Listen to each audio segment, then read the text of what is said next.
Yeah. Oh, No? You can tell I ain't 30 no more. You're from a different country. You're a guy. You're white. He's like, don't worry. I'm telling her everything. But are you doing a good job? You could be butchering your jokes.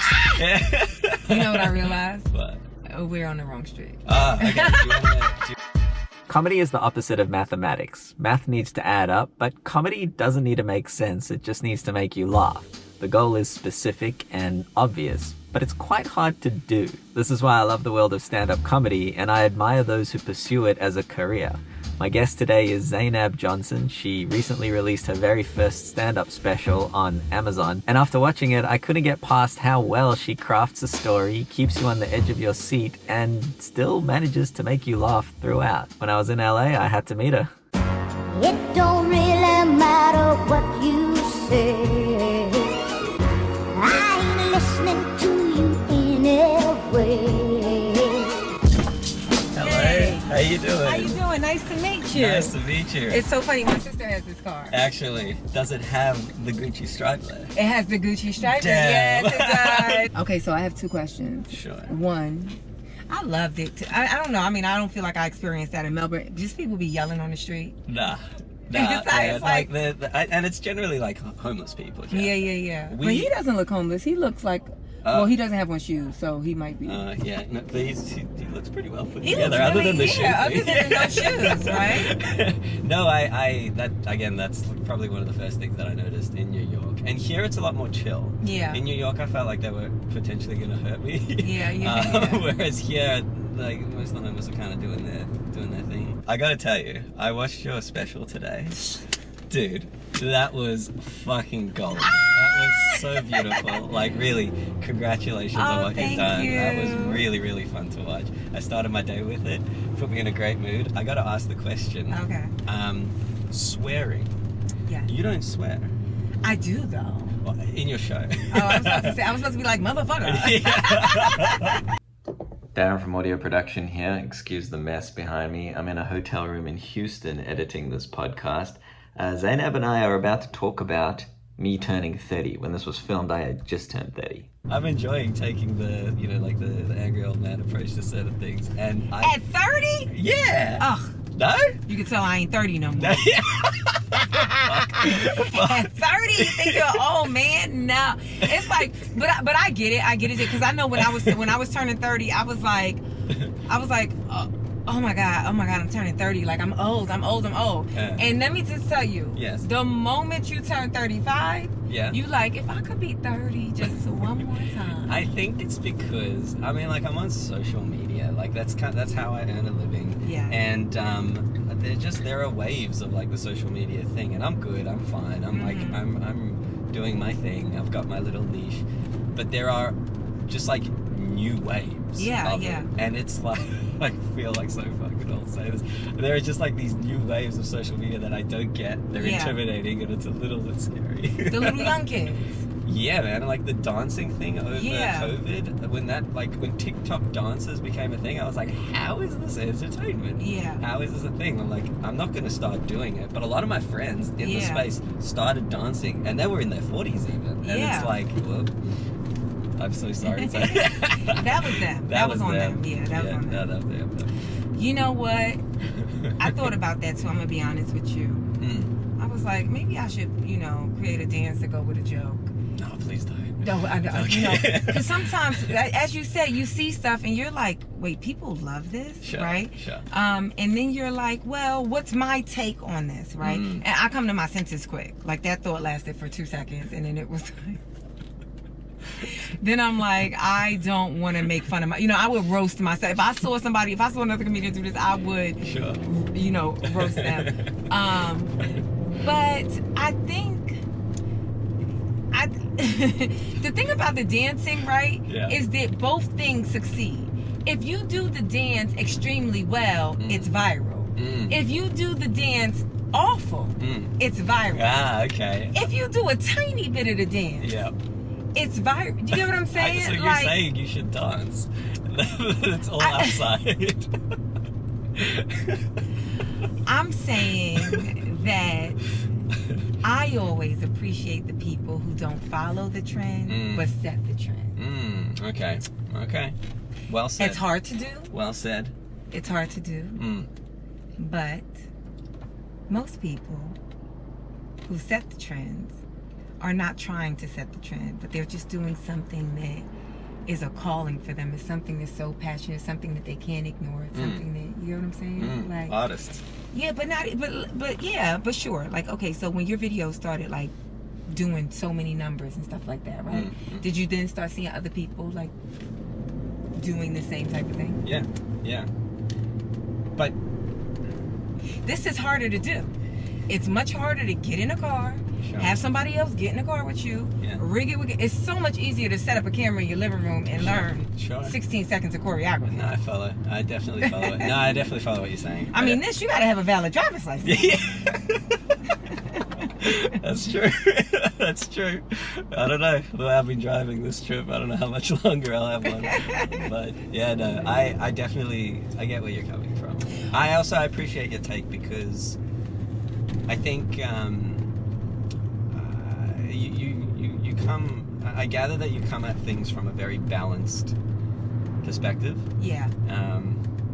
Has it always been like that, or is that like the comedic observatory? No, it's always been like that. I'm really logical.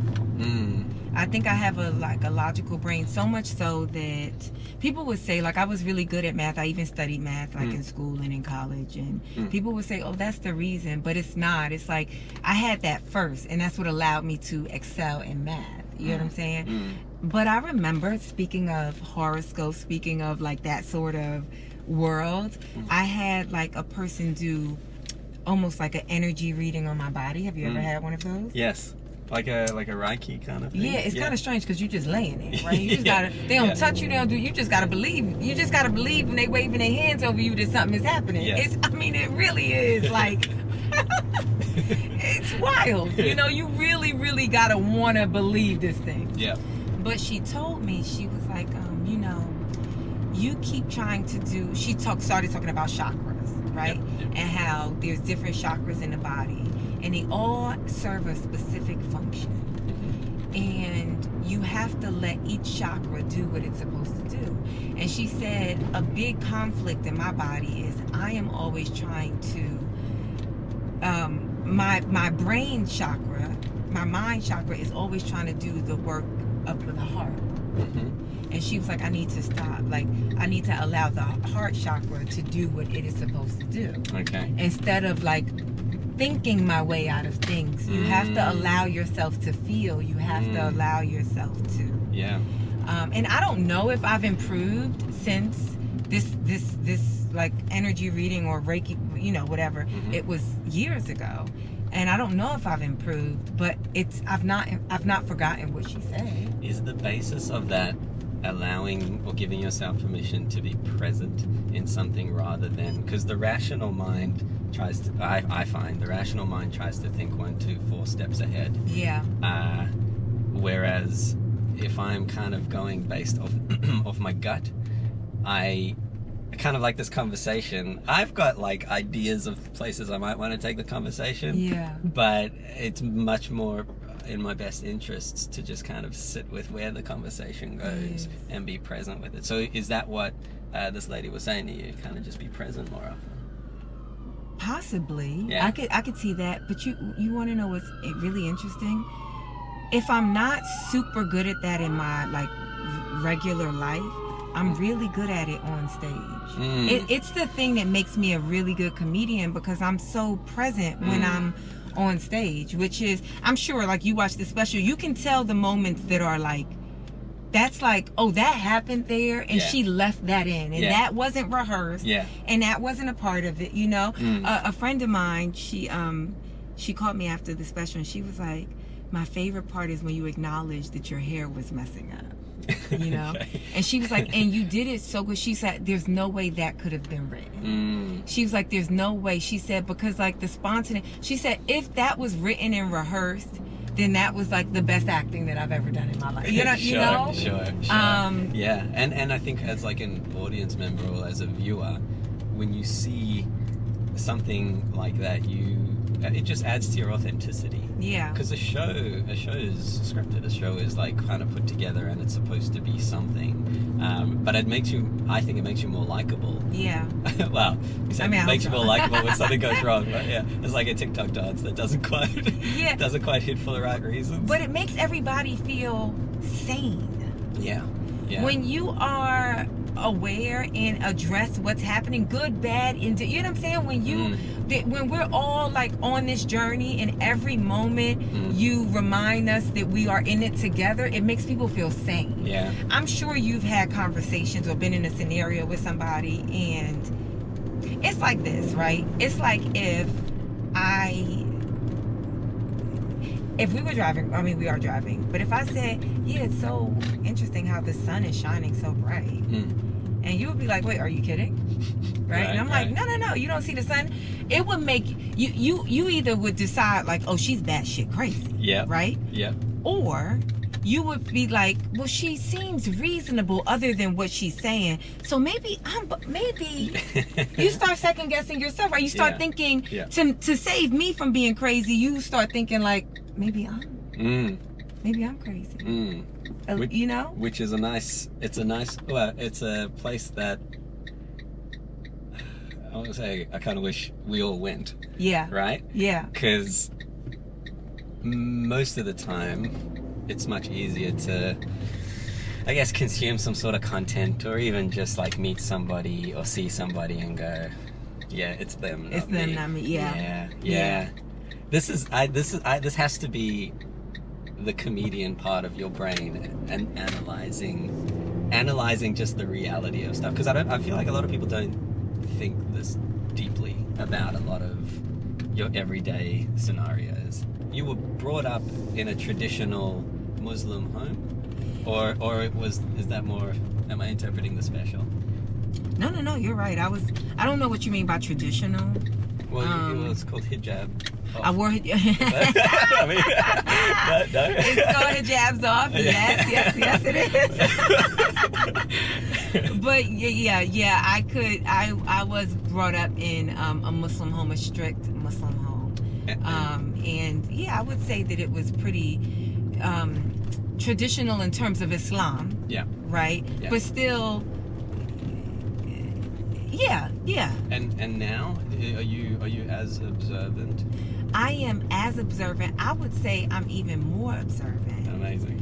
Like, because now I'm making my own choices, where growing up, I'm just following my parents' rules. Right. Right. And direction. But now I'm making the choices for myself. The only difference is I'm not wearing a hijab anymore. Gotcha. Gotcha. That actually might be the only different. And I mean, I obviously, not obviously, but I did not wait to, I've dated, and I'm not married. I understand. So, yeah. No, I understand. I'm sure my father would have preferred me be a married woman with sure. And kids, and Yeah, no, I follow. And do you find that 1 second. Whoop, thank you. Fucking hell. I don't know. We look right. I don't know. Left. You got. Oh, man. What the hell was I saying? You know what? I was like, should I say something? But then I realized what's crazy is you were coming and clearly not looking, but that car could see you and still wasn't going to stop. No, they stopped. They waited for me. They were like, this douchebag's not going to stop. Do you find that the religious perspective helps you, I guess, see things holistically? Because you seem, it could be the religion thing, or it could be the comedian thing. But I think comedians try to look at everything from every single perspective. Yeah. But I actually also relate that to my religious friends who do the same thing, because it's largely about like introspectiveness. Yeah, it's probably both. Okay. It's like probably the do you want to go on an errand real quick? Sure, yeah. What do you need? I want to get some tea. Sure. And there's like a drive-through Starbucks, but you gotta go east. Is that way? Yeah. But you could just turn do the on next one? on fountain. Yeah. Sure, yeah, let's do it. I think it's probably both. I do know as a comedian, I definitely want to, because it's like I want to go on stage, and I imagine or people in the audience they may all feel very different ways or have experienced what I'm talking about in a very you want people to understand. I mean, there has to be understanding for there to be humor, right? That's the reason why people don't go to a comedy club and watch somebody do comedy in a different language, because like how am I how will I know to laugh if I don't? Sidebar, not once, but I performed in Shanghai. The first time I performed in Shanghai, I'm on stage, and it's usually like expats at the show, right? Okay. But I'm doing every joke and I hear an echo. I hear like somebody's saying stuff right after everything I'm saying, right? Right. And so I'm like, what's happening? And so I stop the show and I like try to figure out what's happening. And I see right here. Yeah. And I see the guy like whispering to his date, what I'm assuming is his date. And I'm like, what are you doing? He's like, oh, I'm translating for her. And I was like, wait. He was like, yeah, she doesn't speak English. And I was like, well, why would you bring her to an English speaking comedian? And he was like, well, yeah, I think you're good. I think she would like it. And I'm like, but he's like, don't worry, I'm telling her everything. And I'm like, okay. And then I was like, but are you doing a good job? Wait, let me see if she laughs. Yeah. You know that? Sorry, no, go. It's okay, but I have no way. Like even when he's translating, I have no way of knowing what he's saying because I don't speak Mandarin. You know, like he could be butchering your jokes. Do you know I've heard the exact same story from a Japanese comic that I picked up in Melbourne. It was the same thing. He was doing English stand-up comedy in Japan. And there were people translating in the front row. Yeah. And it's like, no, they just want to be there for like the environment of laughter, and like they can tell in like the comics doing something funny, the inflections or whatever. Yeah. I was like, oh, that's the second time I've heard that. That's fascinating. But like you want to generally be understood, right? Like that's what's needed for humor. But then also, I do think the deeper, I like when people go deep into their faith, and their faith allows them openness versus, you know how some people can they can get really deep into a faith or religion, or a practice rather, because it could be yoga, right? It could be anything. Sure, yeah. And then they become like, you are wrong because you don't do the thing that I do. You know what I'm saying? Like, I've been doing this thing. It's almost even like vegans. You know how when there's vegans who are like, I've done this, and like, no worries, you do what you do, but I gotta eat this way. Sure. And then there's people who become vegans, and in the moment you pull out a steak, they're like, just killing yourself, shaving 10 years off your, the poor animal. Yeah. You know, and it's like, you becoming a vegan doesn't mean you have to ruin my culinary experience. 100%. You know? No, I get you. And so I think the deeper that I go into like my spirituality, it kind of opens me up.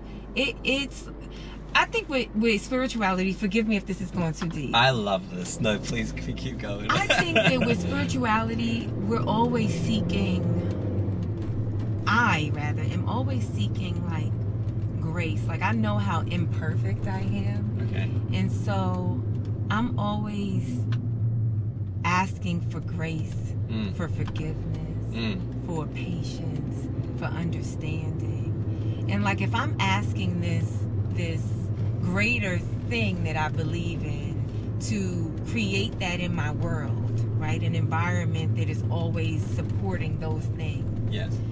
Or abundant in those things. Yeah. Then who am I to be a person that doesn't do that, that doesn't practice that? Exactly right. You know? So I think it's like, I admire that. That's so cool. I also just want to point out, this happens to me a lot where I generally when I pick up creatives. Yeah. That the intent of this is to go into like something funny, but then I end up asking questions that take it down this path. Yeah. But I'm really glad that like we're kind of sitting in that a little bit, because it's so refreshing. And I was asking particularly around like the religious stuff, because I was brought up as like a pretty progressive Jew in Melbourne, small Jewish community, and the basis of it was like, you're born Jewish, you don't really practice much. It's more of like, you know, your family get-togethers and Friday night sort of thing on Shabbat. But you're kind of like culturally Jewish. Culturally, that's the right way to say it. But I've always had this feeling that like the religious thing means something more to me. I just don't really know what. Because you are searching for something greater than you. And it has to connect with you. It has to be something that, you know, like in Islam, there's something called Shahada. Which is like, that's you deciding to be a Muslim. And even if you are, I would say it's kind of like the equivalent of being baptized, but it's not. Because even being born a Muslim, right? When I turned a certain age, like an age in which I can now, like, you would think that a person can make their own decisions and be in their right mind. You know what I'm saying? Like they're mature enough to be. Then you have to decide that this is what you want.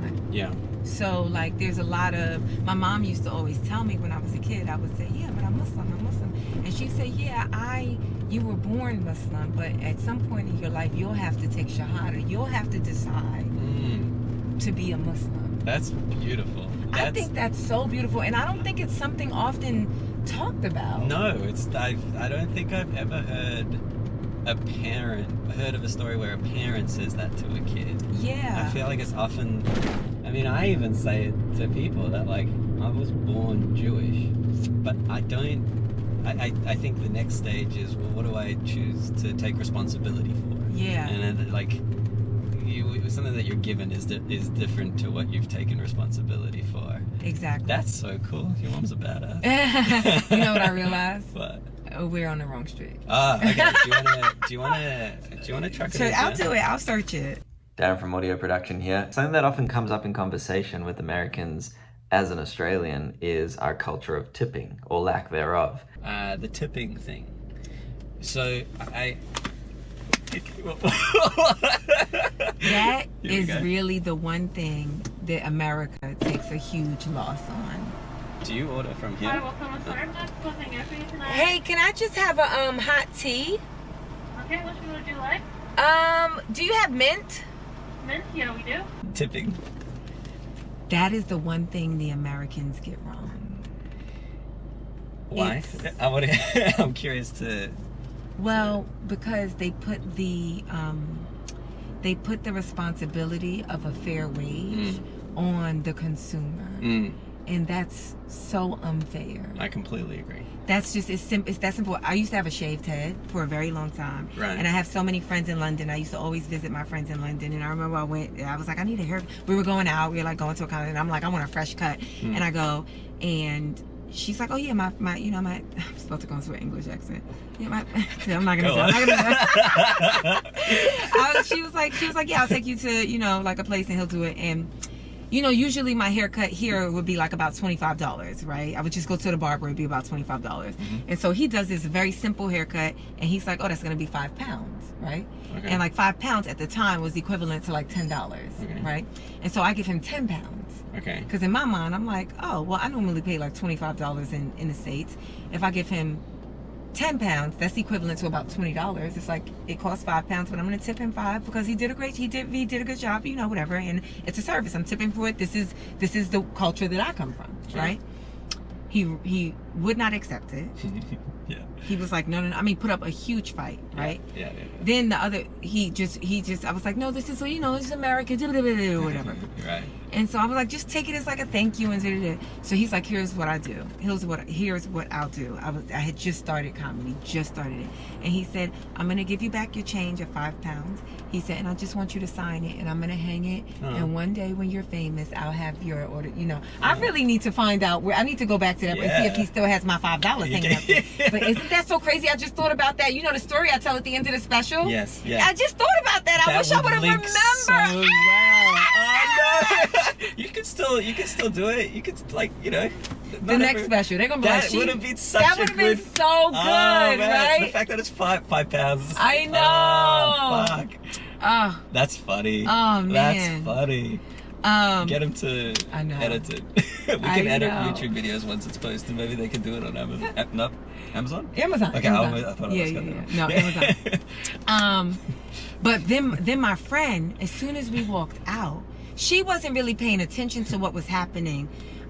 She might have been on her phone or something. And so as soon as we walked out, I think everything registered to her, and she stopped me like almost like it was urgent. And she said, "Wait, Zainab, how much did you give him?" You know, and I was like, "Oh, I just gave him 10 pounds, but he put the 5 pounds in." She said, "Oh, no, we do not do that." It was almost like on behalf of every other person in the UK, don't bring that American shit over here. I mean, that's pretty extreme. I feel like, so we don't tip in Australia. Yeah, I know. But if you tip someone, they're gonna take it. They're gonna take it. I mean, that barber was just being ultra nice. Yeah, no, that's funny because the tipping thing, it's jarring. Yeah. More so just because like you gotta do the mental maths and everything because it's like the cost of something isn't actually the cost of something. Yeah. Which is fine. You can, you know, if you're not in a rush, you just figure it out. But is it fine? I don't.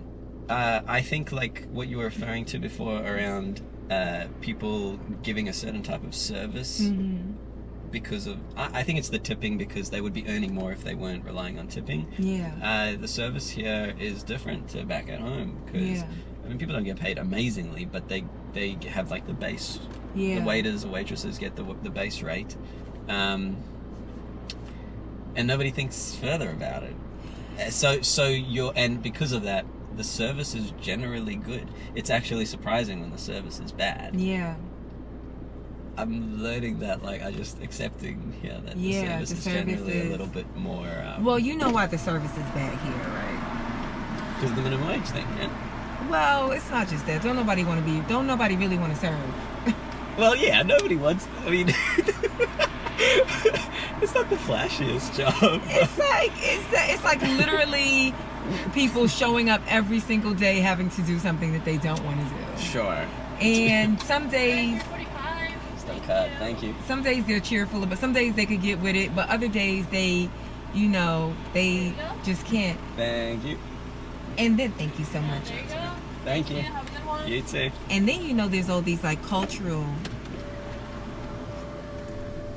This is delicious. You got it? What was that, peppermint tea? No, remember I switched to like the citrus. Oh, it is peppermint, but it's like a citrus something. I'm just gonna pull here for a second. I want to just change this battery. Okay.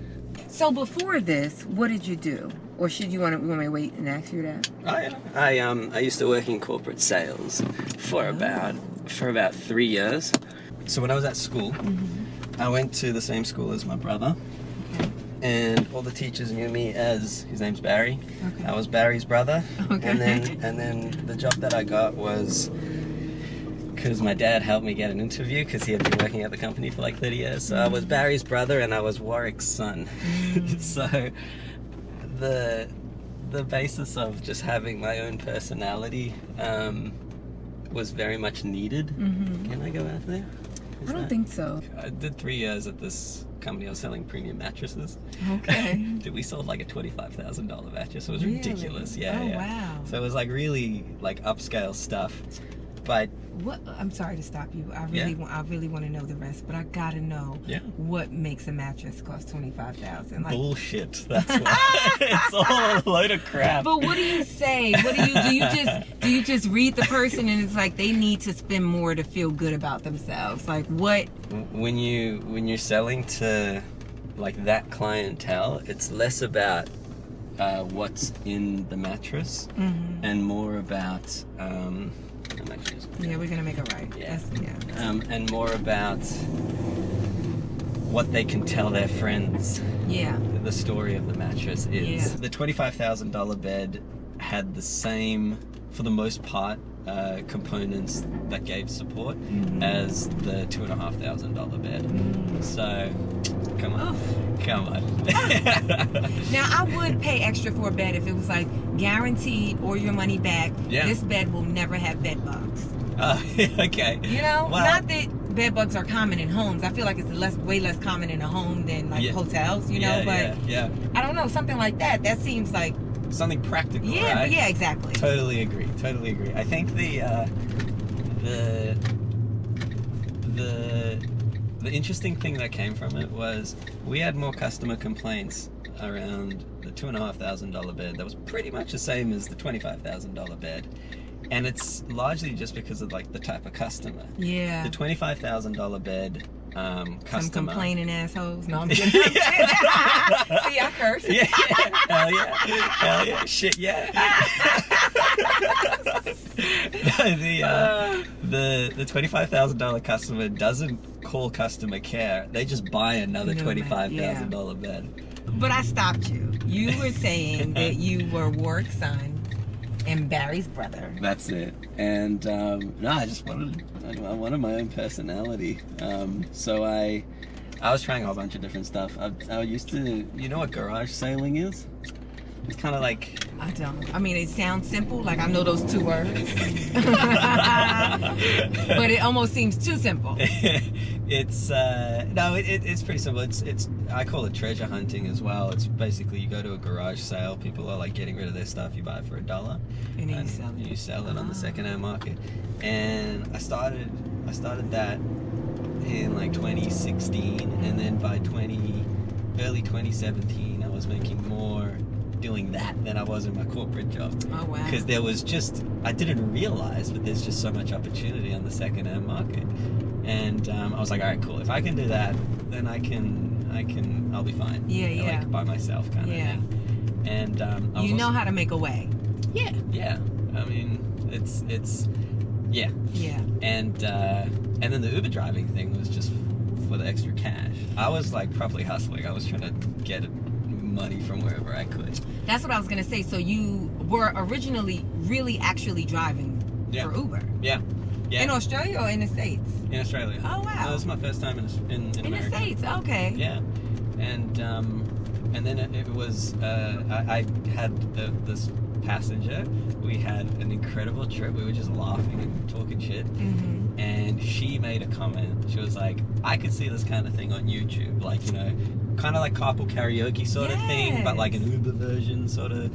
And at first I was like, no one's going to watch it unless it's like James Corden or somebody like actual established person. Yeah, like a celebrity. Totally. Yeah. But there was a dude in the States who did it, and he had like 50-ish thousand subscribers at the time, so he had built an audience. Yeah. I was like, let me give it a go, see what happens.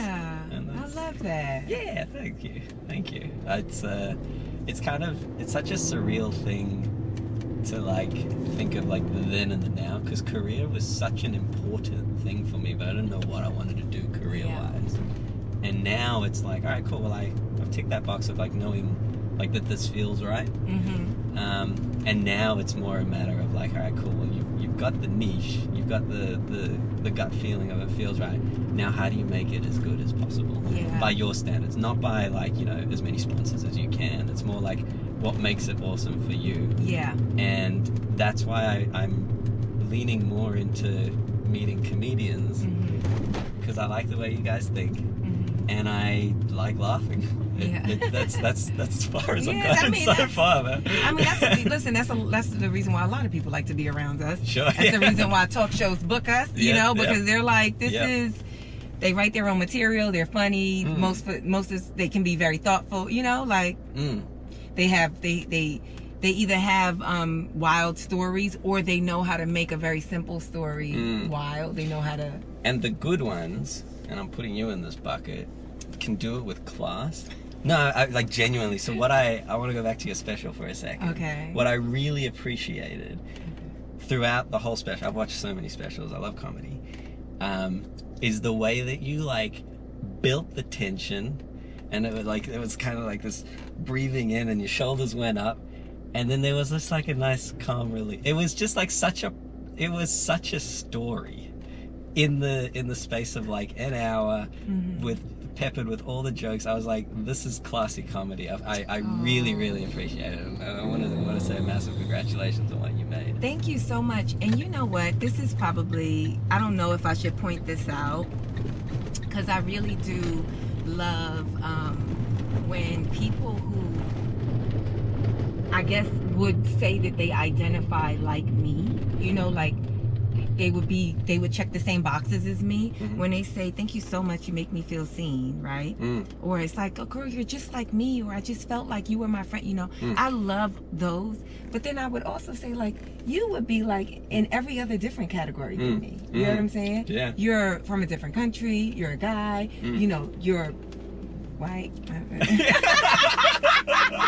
Shit. But even you saying, like, you know, you grew up like you're part of a Jewish community. I'm Muslim. You know what I'm saying? Like all of these things that may seem like they're on the opposite ends of. I mean, we know that they're really not, right? Yeah. But they would sometimes be posed as opposite ends of the spectrum. But it's still like, but you still receive something that I put out that I hope it's funny and I hope is doing but also very personal. You know, that's like, I think my special is a super personal hour. Yeah, and the fact, and I'm still able to relate to it. Yeah, and I love that. Yeah. I really, really do. Likewise. I think, I don't really understand. I've been learning more about storytelling, like in the YouTube space, because it's just YouTube's becoming saturated with content creators. And the ability to tell stories is kind of what's going to, you know, separate the mice from the men kind of thing. And I think I probably need to like rewatch your special, but there was a story there that was like a subtext. It's like that thing that you don't notice it with your brain, you feel it with your stomach. Yeah. So yeah, no, it's very cool. That's cool. What a wonderful reaction to, you know, that's a wonderful take from it. Thank you. I'm glad that it's played out the way it's played out. Yeah, I'm gonna drop you off out the front. This was so much fun. Thank you for like reaching out to me. I'm so glad that you replied. Yeah.